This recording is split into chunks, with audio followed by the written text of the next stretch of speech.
first pathways for 2022. Now, January is usually a quiet month. In my experience, that's been like one of those things where you slowly kind of build up after quite a hectic festive period. And the first couple of weeks are a little bit rusty, and you slowly build up energy, and you start to get going. You start getting going by maybe breaking your resolutions, but this month's been, from everything I hear and experience, something quite special, and not exactly in the nicest possible way, just things outside our control, which in the deep winter that we're in can be quite challenging, So what makes more sense? No, nothing makes more sense than a double dose of stillness. And we're so lucky because Gary is here and willing to help us. I'm going to hand over now, Gary, if I may, and ask you to guide us through first some orientation on the topic, and then some stillness exercises. And as usual, for the people who haven't been before, you'll be able to just pick up from the instruction and guidance that Gary gives. And the people who've been to the sessions before, there'll be some moments where you'll notice he goes deeper and expands on the things that have already been covered now. Thanks so much. Over to you, Gary. Thank you, Rahzeb. Welcome, everyone. Here in St. Andrews, New Brunswick, Canada, it is a little bit chilly, like minus 30 degrees centigrade. So it's a good day to be inside as much as possible. So I welcome everybody. In this series, I invite you to expand the story you're living and to discover that stillness really works. In each of these sessions, I begin by speaking about what stillness is and why it's so vital to our lives. Then I will invite you to join me in a stillness practice, as Rahzeb mentioned. So let's begin by exploring what we can say about stillness. First, I'd like to begin with a reminder. In previous sessions, I shared how our overemphasis on doing, controlling, fixing, managing problems, even with the right intentions to do the right thing, as caring people professionally and personally, this is leading us to experience burnout, mental, physical, and spiritual. We all need stillness to bring balance to our lives. And it might be called a marriage of being and doing, with being leading the way, preferably. Before I want to talk about time a little bit, but before that, I just want to mention a little story I heard. The wonderful Buddhist teacher, Thich Nhat Hanh, died a few days ago. And he's a wonderful teacher who I would highly recommend about mindfulness and stillness. Stillness and mindfulness are pretty well similar things.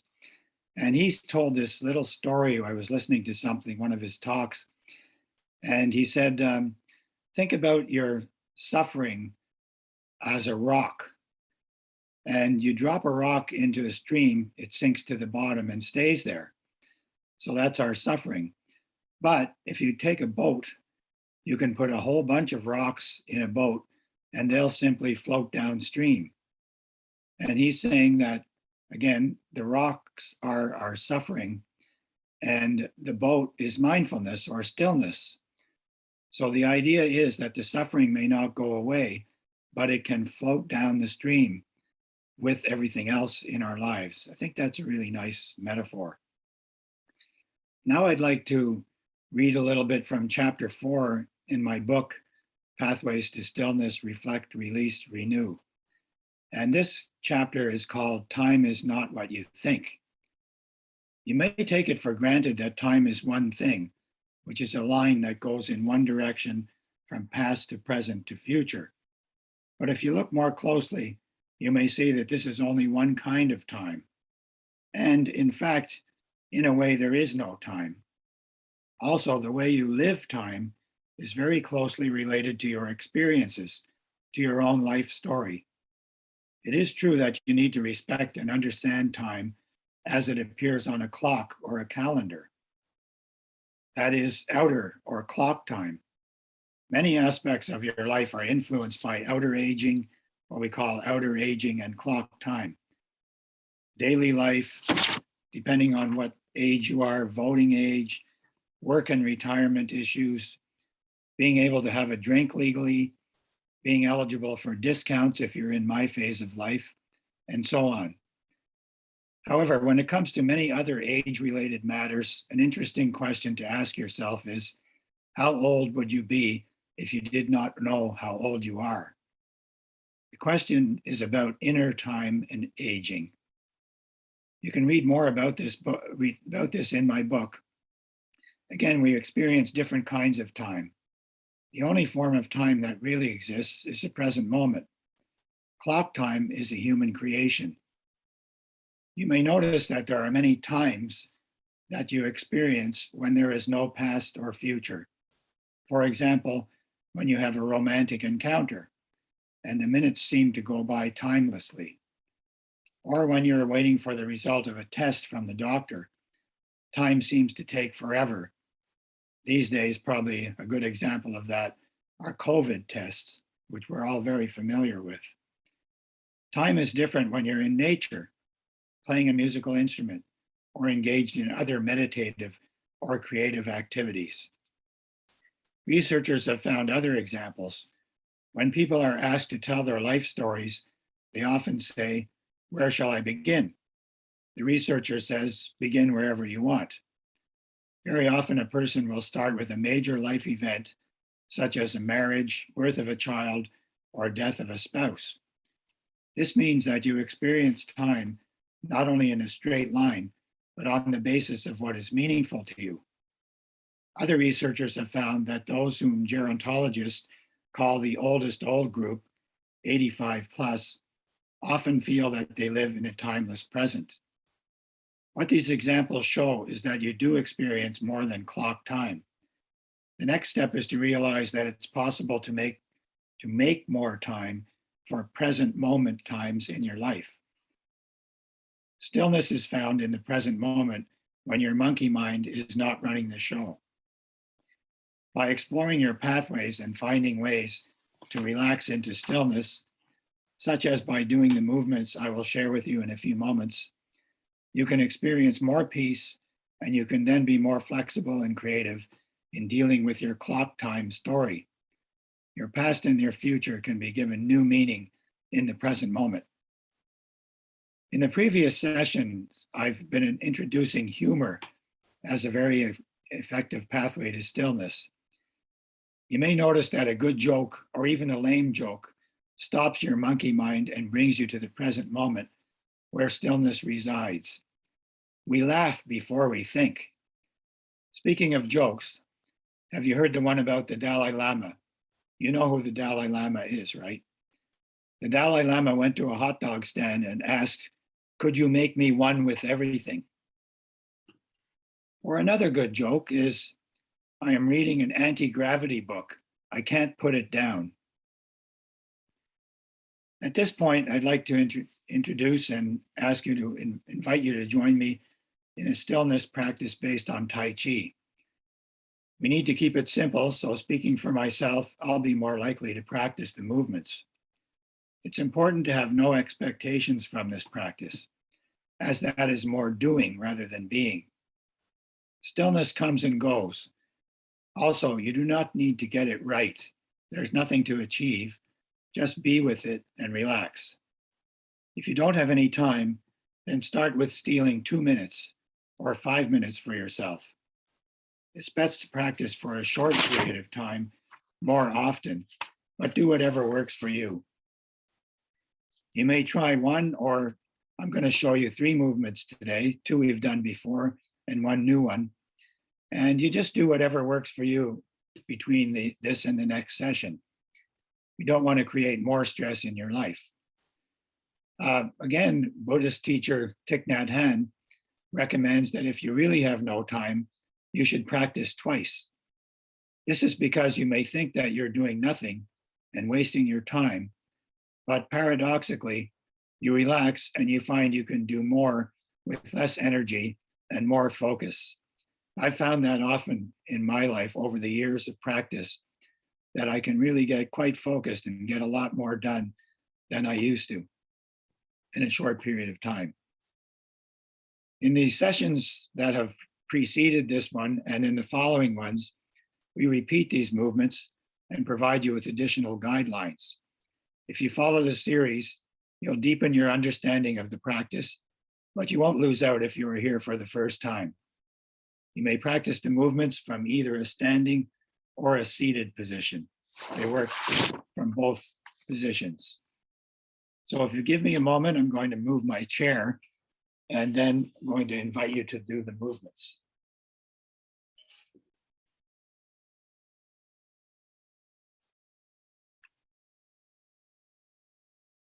So the first one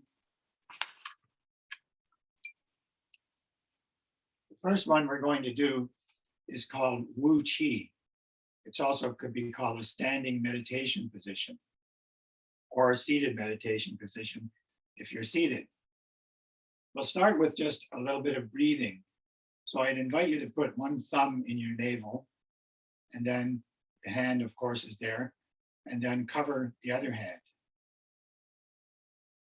And from here, just a couple of things about the rest of your body. Try to relax your knees and drop your hips a little bit.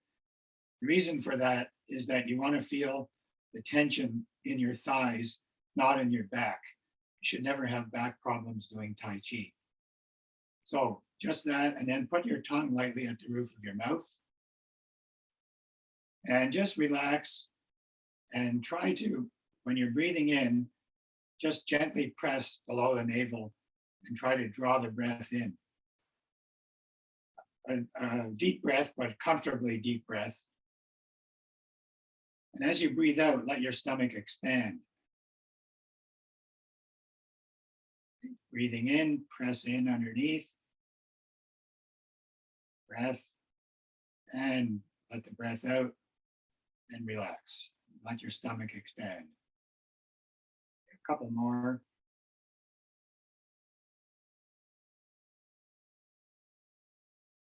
And just go at your own rhythm now, just breathing in. I won't say anything and try a couple of breaths on your own.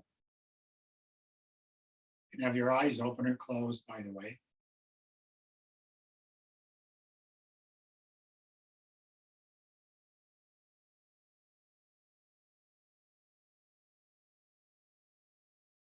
Okay, then from there, I invite you to move your arms to the side and just make a gentle, soft fist.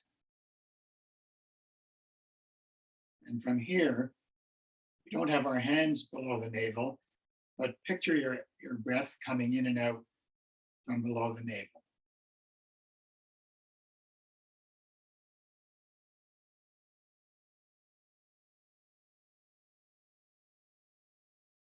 Okay. Breathing in, drawing in a bit. Breathing out, let your tummy relax. And then from here, go up around your forehead and your eyes and try to picture the breath around that area and picture everything relaxing and releasing. Soften up your forehead and around your eyes.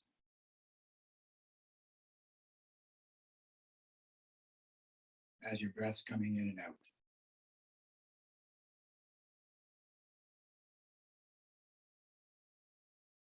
And then go down to your jaw and your mouth. And let your mouth fall open a bit. Relax your jaw.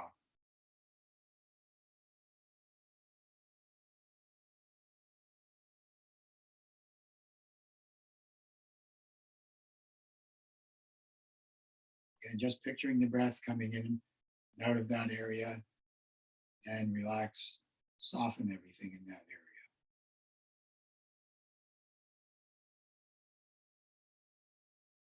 And then go to your shoulders and the back of your neck. And picture that area relaxing and releasing.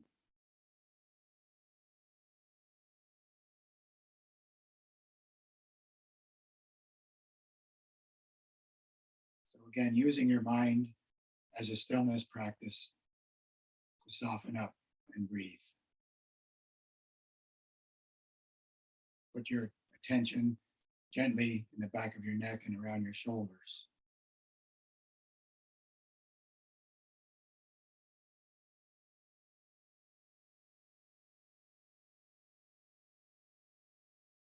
And then go to your heart.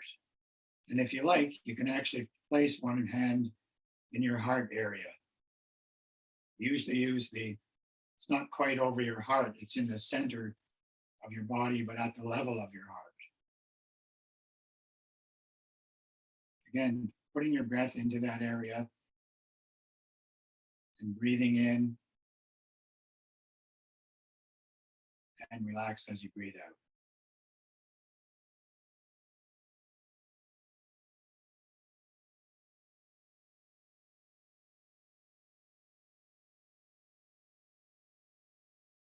Okay. And then from there, go back to the position with your arms by your side and go back to the breath below the navel. Again, gently breathing in, deeper breath that's comfortable, and relax your tummy as you breathe out.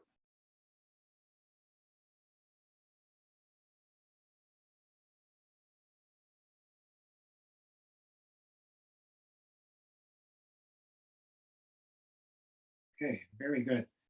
Now, today, those of you who have been following, you won't have seen this, well, no one would have seen this movement before, but if you're here for the first time, everybody's seeing it for the first time.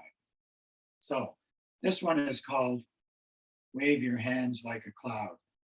And I'll just mention these movements. In my book, I have photographs of these movements with detailed guidelines. So this one, we turn the palms out. And again, try to have your knees, drop your knees a little bit, soften your knees, and drop your hips a little bit, with the tongue lightly at the roof of the mouth. So with this one, we breathe in about shoulder height. Try to keep your shoulders down, so you're not lifting your shoulders, and try to keep your elbows bent a little bit. So you don't want, I'll turn sideways for a second. You don't want them right against your body, but not totally rigid either. So you've just got your arms extended with your palms turned up. Yeah, so let's start again. Take a breath in, about shoulder height, turn over, go back down. And as you go down, cross your palms, turn them up, and then float up just in front of your own body. So your elbows kind of stay where they are, and you turn your palms over so you feel a little bit of tension. And then from there, turn back over, float back down.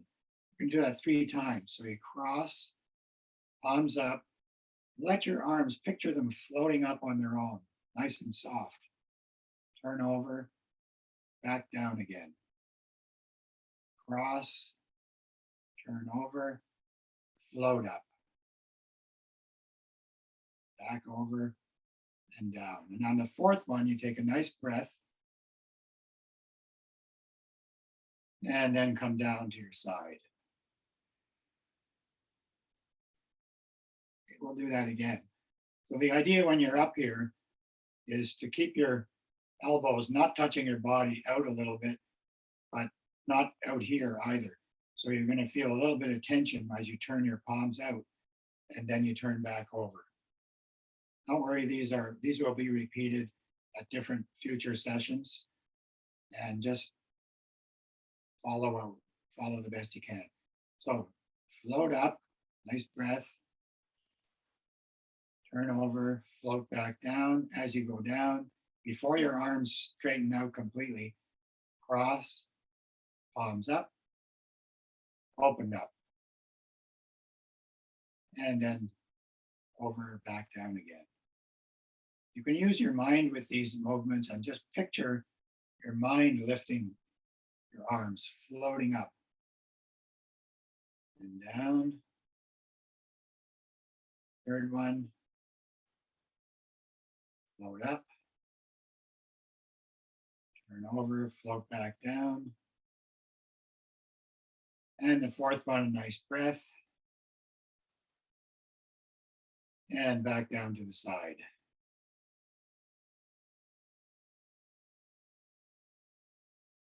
Okay, great. That's really great. I'd like to just do our wave movement a couple of times, which we've done before, to reinforce that. So turn your palms out. And this one, you just come up, shoulder height, turn over, and then float back down. Nice breath in. So your palms are up. Try to flatten them over, turn them over. And shoulder height, keep your shoulders relaxed. Extend it out a bit from the body. Down. This one's just straight down, up and down. A couple more times. In. Nice breath. Turn over, float back down. And one more time. Over, float back down. Oh, let's do one more. It's a nice one. In, turn over, float back down. Okay. So I'll just end with a little guideline that these movements, as you relax, as you do them more, your breathing will deepen without trying. Just keep working with gently breathing deeper, but that will happen with practice. And we are brought, as you may notice, to the present moment by breathing, by paying attention, gently coordinating our coming up with our breathing and going back down. So that's all bringing us, and relaxing is all bringing us to the present moment where stillness has its home and where we have our home. That's our basic state of being, but has been covered over by a lot of busyness, and we haven't paid much attention to it in our culture in particular. But we are now. So just say namaste. Thank you very much for coming. And back to you, Rahzeb. Thank you, Gary. That was really fantastic. It's so relaxing, and indeed, I'm here and I'm here now. It's fantastic. I don't have too much more to say. The next session is on the 24th of February. We're holding these sessions the last Thursday of every month, I think, except July and November, because it's Thanksgiving in the US. What we're going to do is edit, timestamp this video recording of this session and share it with you from Monday. And what we've promised ourselves that we're going to do also is edit out short snippets of these sessions even further and share them through the periods between each session, because we think that they'll help just to reinforce the value of practice. And exactly as Thai used to say, the busier you get, actually, the more often you have to do this, because it really can be transformative and help us just to navigate our way through what can be kind of times where we just lose our sense of purpose or self or motivation. So, when you're having breaks before you're going home to a busy household, when you're going into work and it's going to be one of those days, take a few minutes and practice, look after yourself, improve your breathing. Yeah. Okay. Thank you, everyone, for joining us today. We look forward to hosting you in a month's time, and we'll be in touch with the recordings. Thanks so much for being Thanks, here. everyone. Hi, everyone. Bye. Thank you.